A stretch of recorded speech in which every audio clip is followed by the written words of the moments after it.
Hi dears. ഇന്നത്തെ വീഡിയോയിൽ പരിചയപ്പെടാൻ പോകുന്നത് നെല്ലിക്ക ഉപയോഗിച്ച് തയ്യാറാക്കുന്ന അതിവിശിഷ്ടമായ ഒരു ഔഷധത്തെ പറ്റിയാണ്. അപ്പോൾ ചവർപ്പും പുളിപ്പും കൂടാതെ അതീവ മധുരവും ഒളിപ്പിച്ചു വെച്ച ഒരു ഫലവർഗ്ഗമാണ് നെല്ലിക്ക. നെല്ലിക്കയിൽ ധാരാളമായിട്ട് വൈറ്റമിൻസ് അടങ്ങിയിട്ടുണ്ട്. വൈറ്റമിൻ എ, വൈറ്റമിൻ സി എല്ലാം അടങ്ങിയ ഒരു ഫലമാണ് നെല്ലിക്ക. അപ്പം അതീവ രുചികരമായിട്ടുള്ള ഈ ഡിഷ് നെല്ലിക്ക കൊണ്ട് എങ്ങനെ ഉണ്ടാക്കാം എന്നതാണ് ഞാൻ ഈ വീഡിയോയിൽ പറയുന്നത്. അപ്പോൾ വീഡിയോ മുഴുവനായിട്ട് എല്ലാവരും കാണുക കേട്ടോ. അപ്പോൾ അതിന് പുറമേ ഇതൊരു ഔഷധം കൂടിയിട്ടാണ്. വയറിന് ഏറ്റവും നല്ല ഒന്നാണ്. വായുകോപം മാറുന്നതിനും വിളർച്ച മാറുന്നതിനും രക്തത്തിൻ്റെ ശുദ്ധീകരണത്തിനും കുടലിനെ ശുദ്ധീകരിക്കുന്നതിനെല്ലാം വളരെയധികം ഫലപ്രദമായിട്ട് ഇത് നമുക്ക് ഉപയോഗിക്കാം. അപ്പം ഇതുണ്ടാക്കുന്നതിനായിട്ട് കുറച്ച് നെല്ലിക്ക നന്നായിട്ട് കഴുകി വൃത്തിയായി കൊണ്ടുവന്നിട്ടുണ്ട് കേട്ടോ. ഇനി നമുക്കിതൊരു ഇഡ്ഡലി തട്ടിൽ ഇട്ട് നന്നായിട്ടൊന്ന് വേവിച്ചെടുക്കണം. ഒരു 5 മിനിറ്റ് നേരം ഒന്ന് ആവി കൊള്ളിക്കണം കേട്ടോ. അപ്പം നെല്ലിക്കയുടെ കട്ടിയെല്ലാം കുറഞ്ഞ് നമുക്കിത് മുറിച്ചെടുക്കാനുള്ളൊരു പാകത്തിൽ വെന്ത് കിട്ടും. അപ്പോൾ ചൂടാക്കിയെന്ന് കരുതി അതിൻ്റെ വൈറ്റമിൻസ് ഒന്നും നഷ്ടപ്പെട്ടു പോവില്ല. നെല്ലിക്കയിൽ ധാരാളമായിട്ട് വെള്ളമാണുള്ളത്, ഏകദേശം 80%. പിന്നെ നാരുകൾ, അതായത് ഫൈബറുമാണ് അടങ്ങിയിട്ടുള്ളത്. അപ്പം ഇതിന് പുറമേ നമുക്ക് മനുഷ്യശരീരത്തിൽ ആവശ്യമായിട്ടുള്ള എല്ലാ സൂക്ഷ്മ മൂലകങ്ങളും, അതായത് potassium, calcium, magnesium, phosphorus, iron, carotene എല്ലാം അടങ്ങിയിട്ടുണ്ട്. അതുപോലെ തന്നെ കാലറി വളരെ കുറവുമാണ് ഇതിന്. ഇപ്പോൾ കുട്ടികൾക്ക് ഓർമ്മശക്തിയും ബുദ്ധിശക്തിയും കൂടുന്നതിന് വേണ്ടിയിട്ടും പ്രതിരോധ ശക്തി കൂടുന്നതിനൊക്കെ ഇത് ഉപയോഗിക്കാൻ പറ്റും.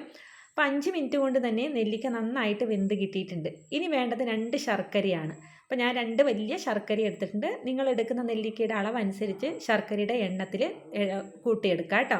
അപ്പോൾ ഇത് നന്നായിട്ട് ഉരുക്കി ഒന്ന് അരിച്ച് മാറ്റിയെടുക്കണം. അപ്പോൾ അത് ഉരുക്കാനായിട്ട് ഞാനിതാ കുറച്ച് വെള്ളത്തിൽ ശർക്കര ഇട്ട് അങ്ങ് തിളയ്ക്കാൻ വേണ്ടി വെച്ചിട്ടുണ്ട്. അപ്പോൾ ഇത് നന്നായിട്ടൊന്ന് തിളച്ചങ്ങ് വരട്ടെ. ആ സമയം കൊണ്ട് നമുക്ക് നെല്ലിക്ക ഒന്ന് കുഞ്ഞു പീസാക്കി അങ്ങ് കട്ട് ചെയ്തെടുക്കാം.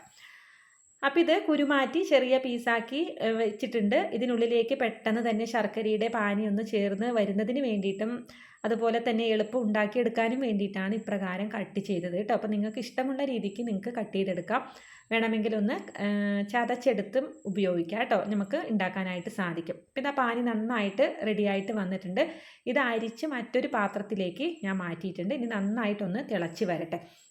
അപ്പോൾ ഇതിപ്പോൾ ശർക്കര വെള്ളമാണ്. അപ്പോൾ ഇത് നന്നായിട്ട് ഒന്ന് വറ്റി ഒരു ശർക്കര ഒരു നൂല് പരുവമായിട്ട് വരണം കേട്ടോ. അപ്പോൾ അത് നന്നായിട്ട് തിളച്ച് വരുമ്പോൾ വേണം നമ്മൾക്ക് ഇതിനകത്തോട്ട് നെല്ലിക്ക കട്ട് ചെയ്ത് ഇട്ട് കൊടുക്കാൻ. അപ്പോൾ തീ കുറച്ച് വെച്ച് നന്നായിട്ട് ഇളക്കി കൊടുക്കുക. തീ കൂട്ടി വെച്ച് ഇളക്കരുത്, കരിഞ്ഞു പോകാനുള്ള സാധ്യതയുണ്ട്. അപ്പോൾ കരിഞ്ഞു പോയാൽ അതിൻ്റെ രുചിയും മണവും എല്ലാം നഷ്ടപ്പെട്ടു പോകും. അപ്പോൾ തീ കുറച്ച് ഇളക്കിക്കൊണ്ടിരിക്കണം കേട്ടോ. അപ്പോൾ കുറച്ചധികം നേരം വേണ്ടി വരും, ഒരു 10-15 മിനിറ്റ് അതിനുള്ളിൽ നമുക്കിത് റെഡിയാക്കി എടുക്കാം. അപ്പോൾ ഇത് ആ ഒരു ടൈം ആയപ്പോൾ ഞാനിതാ നെല്ലിക്ക കംപ്ലീറ്റ് ആയിട്ടും അതിനകത്തേക്ക് ഇട്ട് കൊടുത്തിട്ടുണ്ട്. അപ്പോൾ ശർക്കരയും നെല്ലിക്കയും കൂടാതെ കുറച്ച് സാധനങ്ങൾ കൂടി ഇതിന് വേണം കേട്ടോ. അത് ഞാൻ പറയാം എന്താണെന്നുള്ളത്. അപ്പോൾ ഇതുണ്ടാക്കി വെച്ചാൽ എത്ര നാൾ വേണമെങ്കിലും കേടുകൂടാതിരിക്കും.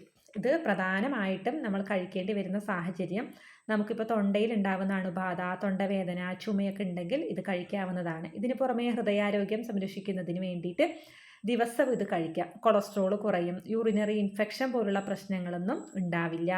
മുടി വളരാനുള്ള വളരെ നല്ലൊരു മാർഗ്ഗമാണിത് കേട്ടോ. അപ്പോൾ മുടി കൊഴിച്ചിലുണ്ടെങ്കിൽ, വിളർച്ച അതായത് അനീമിക് ഉള്ളവർക്കാണ് മുടി കൊഴിച്ചിൽ ധാരാളമായിട്ടുണ്ടാവുക. അപ്പോൾ ആ ഒരു സമയത്തൊക്കെ ഇതൊരു അയൺ ടോണിക് ആയിട്ട് തന്നെ ദിവസേന നമുക്ക് കഴിക്കാവുന്നതാണ്. മഞ്ഞപ്പിത്തം പോലുള്ള രോഗങ്ങളൊക്കെ വന്നു കഴിഞ്ഞാൽ കരളിൻ്റെ ആരോഗ്യത്തിനായിട്ട് ഇത് കഴിക്കാം. പിന്നെ ഇതിലേക്ക് ചേർക്കാൻ വേണ്ടി വരുന്ന മറ്റ് സാധനങ്ങൾ, ഒരു കുഞ്ഞു പീസ് നാരങ്ങ കേട്ടോ, പിന്നെ കുറച്ച് കുരുമുളക്, ഗ്രാമ്പു, പട്ട, ഏലക്ക, ഇത്രയാണ് വേണ്ടി വരുന്നത്. അപ്പം നമ്മളിതിൽ ശർക്കര ആയതുകൊണ്ട് ഇതങ്ങ് കല്ലച്ച് പോവാതിരിക്കാൻ വേണ്ടിയിട്ടാണ് കുറച്ച് നാരങ്ങയുടെ നീരതിൽ പിഴിയുന്നത്. അധികം വേണ്ട കേട്ടോ, വളരെ കുറച്ച് മതി. അധികം ഇട്ടാൽ പുളിപ്പങ്ങ് കൂടിപ്പോകും. അപ്പോൾ വളരെ കുറച്ച് മാത്രം മതി. ഇപ്പോൾ ചെറുപ്പം നിലനിർത്താൻ വേണ്ടിയിട്ടുള്ള ഒരു മരുന്ന് കൂടിയാണിത്. ആൻറ്റി ഓക്സിഡൻസ് ധാരാളം അടങ്ങിയത് കൊണ്ട് തൊലിയിലുണ്ടാകുന്ന ചുളിവുകളൊക്കെ മാറിക്കിട്ടും. പല്ലിനാണെങ്കിലും നഖത്തിനാണെങ്കിലും അതിൻ്റെയൊക്കെ ശക്തി കിട്ടാൻ, വയറിലുണ്ടാകുന്ന ആസിഡിറ്റി മാറ്റാനൊക്കെ നല്ലൊരു ഔഷധം കൂടിയാണിത്. അപ്പോൾ തിളച്ച് വറ്റിയ ഇതിലോട്ട് ഞാനിതാ നേരത്തെ പറഞ്ഞ സാധനങ്ങളെല്ലാം തന്നെ ഒന്ന് ക്രഷ് ചെയ്തെടുത്ത് ഒന്ന് പൊടിച്ചിട്ട് അതിലങ്ങ് ചേർത്തിയിട്ടുണ്ട് കേട്ടോ. അപ്പോൾ കട്ടിയായിട്ടൊന്നും പോവരുത്. അപ്പോൾ ഇത് നന്നായിട്ട് അങ്ങ് ഇളക്കിയെടുക്കുക. നല്ല രീതിക്ക് അങ്ങ് കട്ടിയാക്കി എടുത്തു കഴിഞ്ഞാൽ പിന്നെ പാത്രത്തിൽ നിന്നങ്ങ് വിട്ടു പോരാൻ കുറച്ച് പ്രയാസമാണ് കേട്ടോ. അപ്പോൾ നന്നായിട്ട് അങ്ങ് ഇളക്കി നമുക്കറിയാൻ പറ്റും, അതൊരു കുഴഞ്ഞ ഒരു പരുവത്തിലാവുന്ന സമയത്ത് നമുക്കിതങ്ങ് ഫ്ലെയിം ഓഫ് ചെയ്തങ്ങ് മാറ്റാനായിട്ട് സാധിക്കും. അപ്പോൾ ഇനി ഇതിലേക്ക് വേണ്ടി വരുന്ന ഏറ്റവും പ്രധാനപ്പെട്ട ഒരു സാധനം തേനാണ് കേട്ടോ. അപ്പോൾ അധികമൊന്നും വേണ്ട, കുറച്ച് തേൻ നമുക്കിതിലേക്ക് ആവശ്യമാണ്. അപ്പോൾ ചെറുതേനാണ് ഏറ്റവും നല്ലത്. ചെറുതേന് കിട്ടാത്തൊരു സാഹചര്യമാണെങ്കിൽ വൻതേനാണെങ്കിലും കുഴപ്പമില്ല കേട്ടോ. അപ്പോൾ നെല്ലിക്ക ഉപയോഗിച്ച് ഇതല്ലാതെ തേൻ നെല്ലിക്കയും നമുക്ക് ഉണ്ടാക്കാം. അതിന് നമുക്ക് ശർക്കരയോ പഞ്ചസാരയോ ഒന്നും ആവശ്യമില്ല. അത് തേനിൽ മാത്രം ഇട്ടാണ് ഉണ്ടാക്കുന്നത്. അത് വളരെ ഗുണമുള്ള ഒന്നാണ്. പക്ഷേ അതിന് കുറച്ച് ചവർപ്പ് കാണും കേട്ടോ. അപ്പം അത് തേനിൽ മാത്രം ഒരു 40-50 ദിവസങ്ങളൊക്കെ ഇട്ട് വെച്ചിട്ടാണ് അത് തയ്യാറാക്കുന്നത്. അരിഷ്ടം പോലെയാണത്. കുറച്ച് ജലാംശം കൂടുതലായിരിക്കും.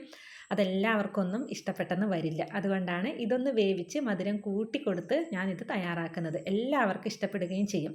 ഇപ്പോൾ ചെറിയ തീയിൽ വേവിക്കേണ്ടതാണ് കേട്ടോ. പ്രത്യേകം പറയുകയാണെ വലിയ തീയിൽ വെച്ച് ഇത് തയ്യാറാക്കരുത്. പിന്നെ ഇതൊരു ചെറിയ ഒരു ചില്ല് പാത്രത്തിലേക്ക് നമുക്ക് മാറ്റണം. അപ്പോൾ ഇത് ഫ്ലെയിമൊക്കെ ഒന്ന് ഓഫ് ചെയ്ത് ഒരു ചെറു ചൂടോടുകൂടി വേണം മറ്റൊരു പാത്രത്തിലേക്ക് മാറ്റാൻ. അത് മാറ്റിക്കഴിഞ്ഞതിന് ശേഷം വേണം നമുക്കതിൽ തേനൊക്കെ ചേർക്കാൻ വേണ്ടിയിട്ട് കേട്ടോ. അപ്പോൾ ഇതാ ഈ ഒരു പരുവമായിട്ട് വന്നിട്ടുണ്ട്. ഏകദേശം നമുക്ക് മാറ്റേണ്ട ഒരു സമയം ആയി തുടങ്ങി കേട്ടോ. അപ്പോൾ ഫ്ലെയിമൊക്കെ ഒന്ന് ഓഫ് ചെയ്ത് നമുക്ക് ഇതൊരു നല്ലൊരു ചില്ല് പാത്രത്തിലേക്ക് മാറ്റാം. ഇതാ ചെറുതായിട്ടൊന്ന് ചൂടൊന്ന് ആറി വരട്ടെ കേട്ടോ. അപ്പോൾ ഇതാ നന്നായിട്ട് ചൂടൊക്കെ ഒന്ന് ആറി വന്നിട്ടുണ്ട്. നമുക്കിതൊരു ചില്ല് പാത്രത്തിലേക്ക് മാറ്റാം. അപ്പോൾ ഞാനിതാ ഒരു നല്ലൊരു പാത്രം എടുത്ത് അതിനകത്തോട്ട് ഇട്ടുന്നുണ്ട് കേട്ടോ.